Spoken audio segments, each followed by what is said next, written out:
Thank you. Yeah, I'm happy that my presentation was moved to this session because I think it relates nicely to some of the previous presentations.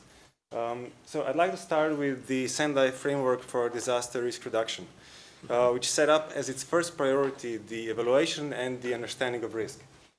Now, we can't have one without the other, so we can't, the two are combined. We can't evaluate risk without understanding it. So the question becomes, do we understand risk? Well, it depends on who we refers to.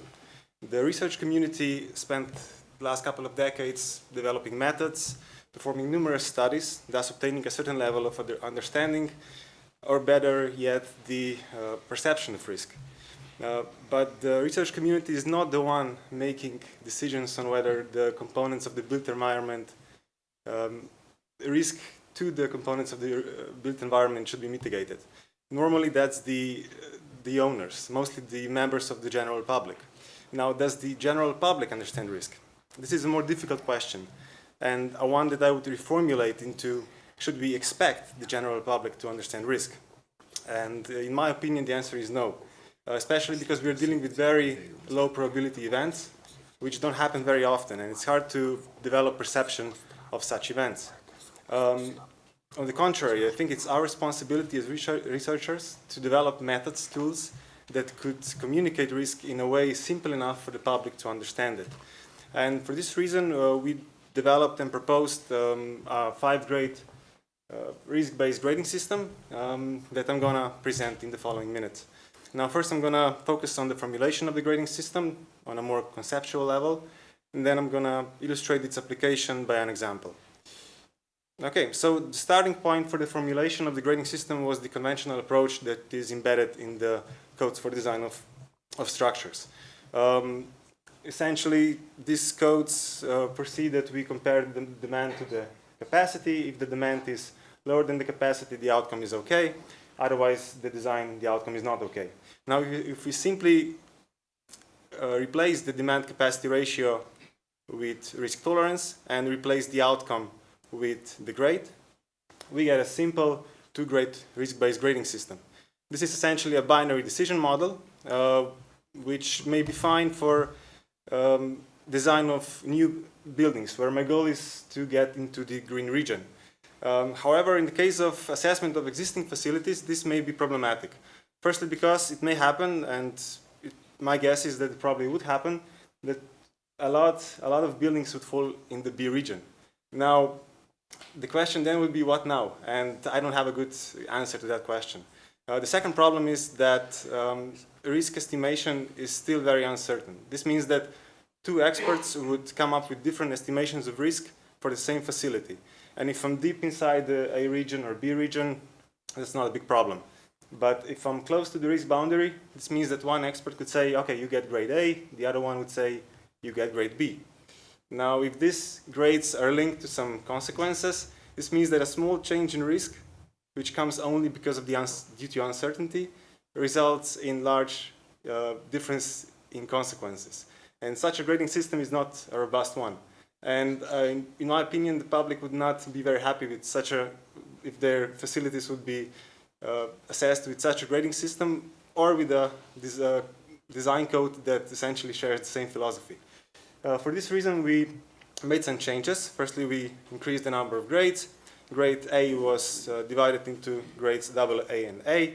Grade B was divided into grades B, C, and D. And furthermore, and this is actually the key feature of the proposed grading system, we made the distinction between the long-term and short-term risk tolerance.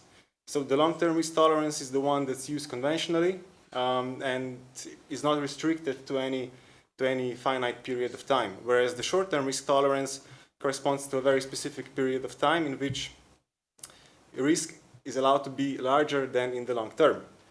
This means that the owners of facilities which are exposed to long-term intolerable risk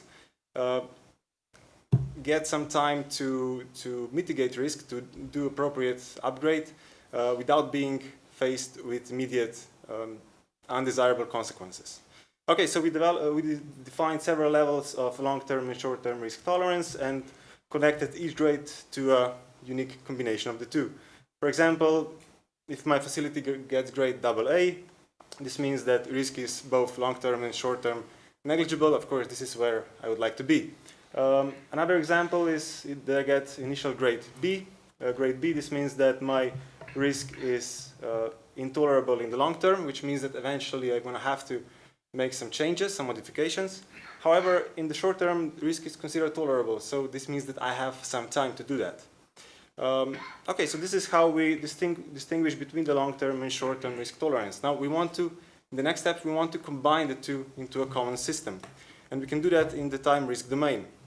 So by using the time risk domain shown here, we can compare the performance, the estimated risk, to the resistance, the risk boundaries.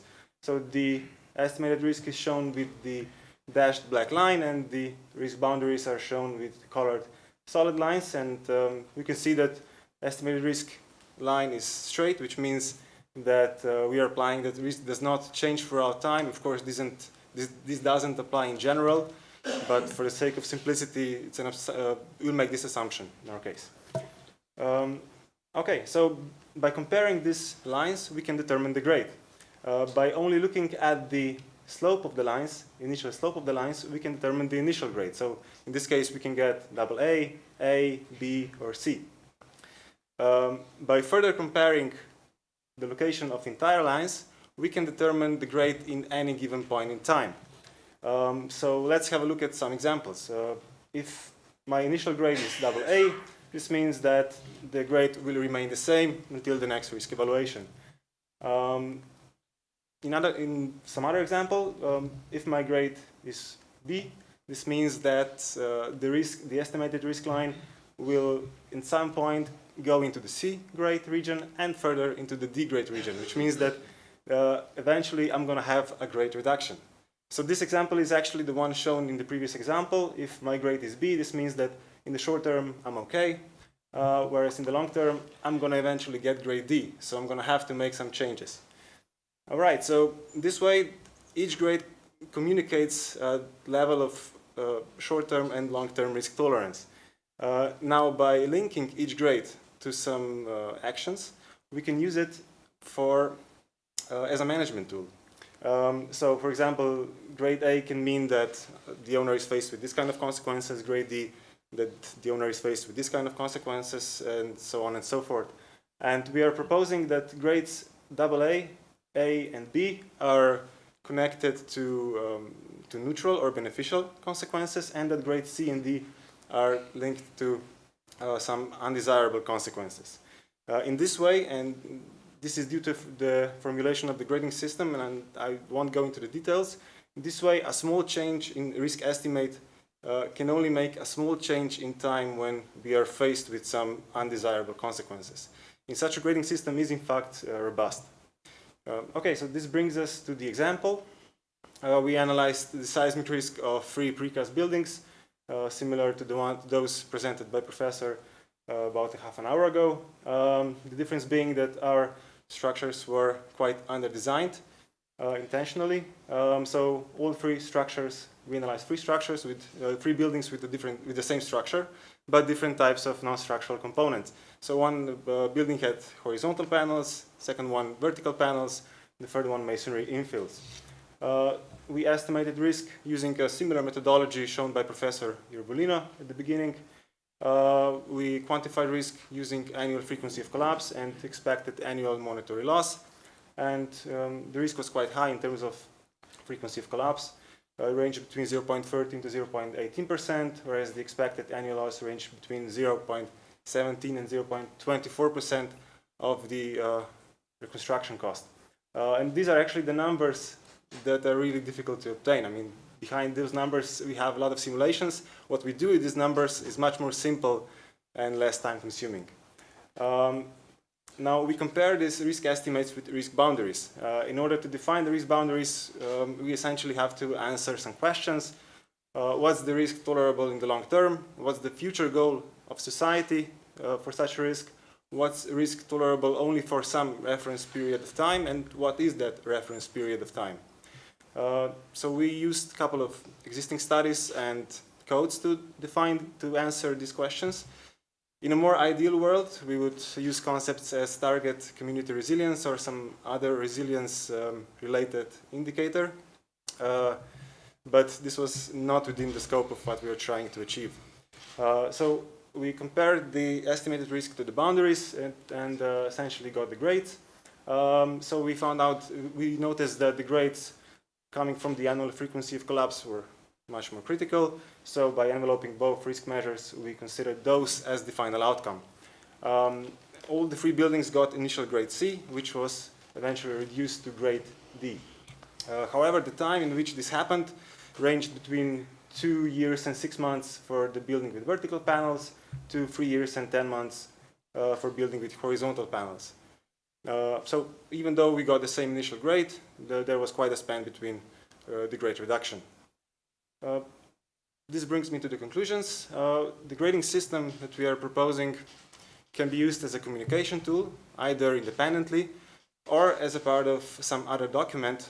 For example, in the field of seismic risk, the idea of seismic certificate has been thrown around in the last couple of years, and we see the grading system as a good option to be incorporated in the certificate as the communication component of the certificate.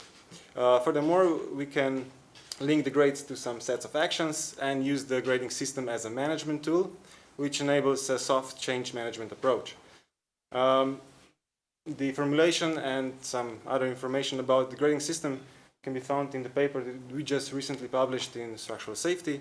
So I invite you all to have a look at it. And I'd like to mention that we are currently preparing the paper on the loss estimation that was also used in this study. So I'd like to leave you with the declaration statement. In order to enhance the risk-based decision-making, we are proposing to make distinction between the short and long-term risk tolerance and then combine the 2 concepts into a common system for evaluation and communication of risk. Thank you.